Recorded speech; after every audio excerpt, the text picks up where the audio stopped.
There have been a lot of iconic guns within Call of Duty Zombies, from wonder weapons like the ray gun and the thunder gun, to regular guns like the hammer from Black Ops 2 or the MP40 from Black Ops 1. But there is one gun that stands out above all the other non-wonder weapons. Well, at least for me it does anyway, and that is the M16. First time we ever saw the M16 in Call of Duty Zombies was in Black Ops 1. It was available on the wall for 1200 points, and honestly the M16 isn't the most exciting gun in the world, like it really isn't. It's a standard burst fire assault rifle with moderate damage, but it does become a little more exciting once pack-a-punched, becoming the Skull Crusher, which is such a badass name. Now fully automatic with the most ridiculous rate of fire, especially if paired with double tap, and the addition of a grenade launcher, which, by the way, is the fastest way to get yourself killed unless you're on Call of the Dead or any other map where PhD Flopper is available. The M16 actually became somewhat of a cult classic when Mule Kick was introduced, and that war buy on Kina de Toshin was golden from this point on. Being able to run the thunder gun, crossbow, and now the M16, you just couldn't beat it. But today we aren't focusing on Black Ops 1. You see, the M16 made its return to Black Ops 2 Zombies. This time the gun wasn't exactly made very widely available, with the only maps offering this gun being Diarized, Nuketown, Buried, and Tranzit, which is exactly where today's challenge will be taking place. Before we get into this, please do drop a like on the video, as it really does help out the channel, and also let me know down below what other challenges you want to see me do in Call of Duty Zombies. Now, this challenge was actually asked by one of you guys, but as per usual, I can't remember on what video it was asked for, or by who, which I do apologize for. I really do need to start writing these down, huh? I'm not gonna lie, I actually enjoy playing this map. Now, before you all start losing your mind, it is still a bad map, I will agree, but I enjoy playing it. Think of it as like a guilty pleasure, you know? Round 1, I take out all of the zombies but one. I've got a little under 2,000 points, so we start making our way through the map. Luckily for me, I don't have to wait long until we have the M16, as it's surprisingly one of the first war guns you come across in the tunnel. Hop off the bus, grab the gun, and then hop back on the bus.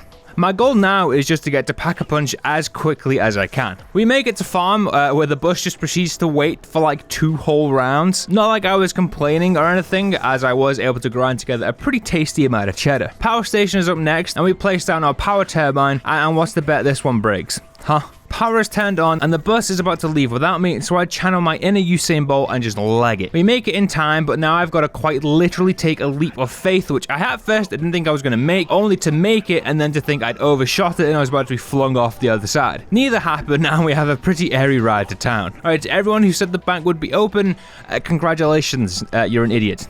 Of course it's not open. It's never open first time because this map is just secretly a bully. However, Transit might be a big old meanie, but it doesn't stop me from picking up both Juggernog and Stamina.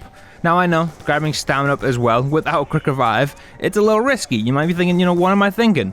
But you'll see. But actually you won't see because of course Plutonium crashed as we're heading back to the bus depot. Having your game end on round 7 due to a crash, it kind of sucks, so I ran it back. This time before leaving the bus depot, I decided to pick up Quick Revive, you know, just in case. We're in the tunnel, so it's time to grab the M16, and what I'm about to tell you may make or ruin this map for you. You see, the bus is moving along, and I make my way back to it, and we don't just make it back onto the bus, we make the cleanest re-entry onto the bus possible, and every time I do this, that cleanly, I immediately think about this one very specific scene from Ace Ventura. Yep, that lives rent-free in my head every single time.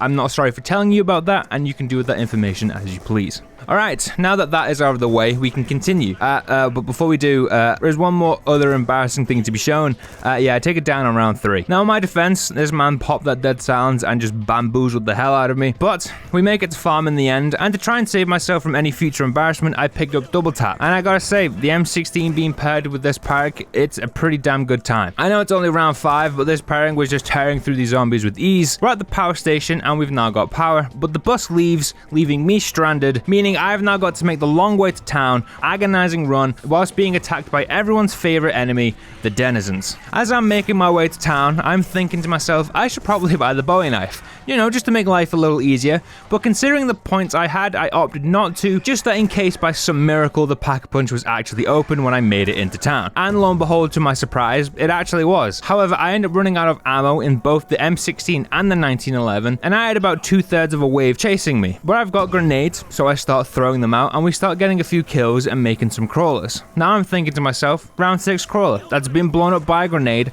will probably be one hit, right?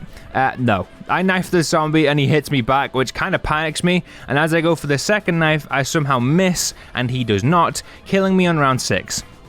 If only I'd bought that Bowie knife, huh? Now, I cannot and will not let a round 7 that ended due to a crash be our highest attempt at a challenge like this. I knew I had a decent run in me somewhere, so I ran it back. We started off strong, M16 acquired in round 2, power was on by the end of round 4, and just shortly after that I was in town. Once again, the Pack-a-Punch was miraculously open, and as I had a maxed out bank, I decided to use it. And alright, look, we've had a pretty rough go of things, so I just wanted to make sure that we could actually blast some zombies with the Pack-a-Punch M16, alright? Just leave me alone. By the end of round 5, Pack-a-Punch was built, and I finally got to upgrade the M16. Skullcrusher in hand and grenade launcher equipped, the final zombie stood no chance. At this point, I was in a pretty good spot, but I didn't have any of my perks, so I grabbed Jug, and it was now time to get double tap and speed. But this is where I decided to be a dumbass and risk everything. I am lazy, and in fact, too lazy to wait for the bus, and then to basically just do a full loop of the map again to get back to the tunnel where I would be training. So, instead of waiting and doing that loop, I ran back into the fog. Willingly. This time I was going to buy the Bowie knife, so I headed over to the cabin in the woods, buy the knife, and then proceeded to get myself trapped. The fun thing about being stuck here was the denizens still spawn and try and jump on your face. So not only did I have to worry about the zombies cornering me, I also had to worry about this little jumping asshole trying to ruin my day. A lot of panicking and bullets later, I managed to kill off the round and continue my way through the fog. I straight up think that's the most scared I have ever been on round 6. Before long we make it to farm where I pick up double tap, thankfully this time without any theatrics, and then shortly after that a speed call is bought and I have a very good setup. With us now finally in place in the tunnel, I decide that now would be the perfect time to test the grenade launcher against a full wave of zombies, only to find out it's completely useless. And the only thing it's actually capable of is stunning me. I also now have my first encounter with the bus coming through later this round, which reminded me that not only do I now have to watch out for zombies trying to kill me, I now also have to be paying attention for the bus so I don't get squished. Would be very on brand to die that way, but no thanks. I don't need any more embarrassment in this video. I very quickly realized as well that the M16 it's actually pretty nuts. Not only did I breeze into round 15 with this thing, it was still one-shotting zombies to the head. Like, I knew it was strong, but I didn't realize it was 3 headshots for 20 rounds strong, you know? I was also starting to realize just how big of a map is whilst I was in the tunnel. Now, obviously Tranzit is a large map, but I've never really just sat down and thought about how large this map is. Like, I deadass have zombies spawning a good 30 to 40 feet away from me,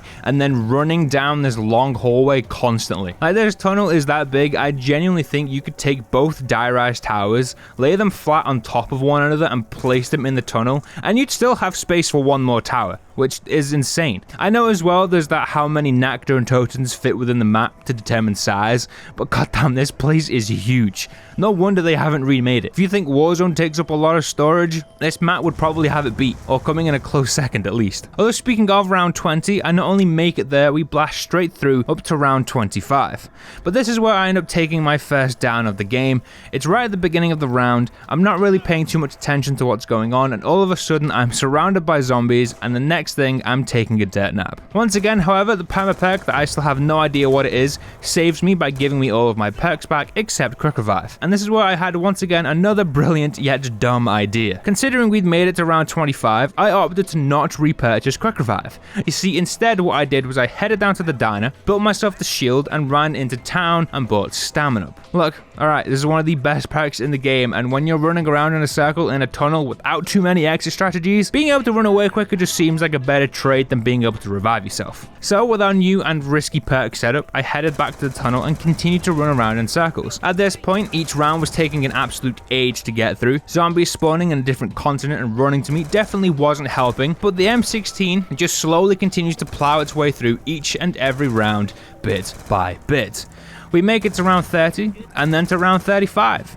And at this point, I'm thinking that maybe we can hit around 50 with this gun. Yeah, no, I died around 37. I was taking out zombies, and I was thinking to myself, surely this is near the end of the round, and I wasn't really paying too much attention, as usual, got myself trapped, and we go down. But 37 rounds with a single gun and only 2 down on the board, that's not a bad way to go. Thank you very much for watching, and as always, I'll see you all in the next one.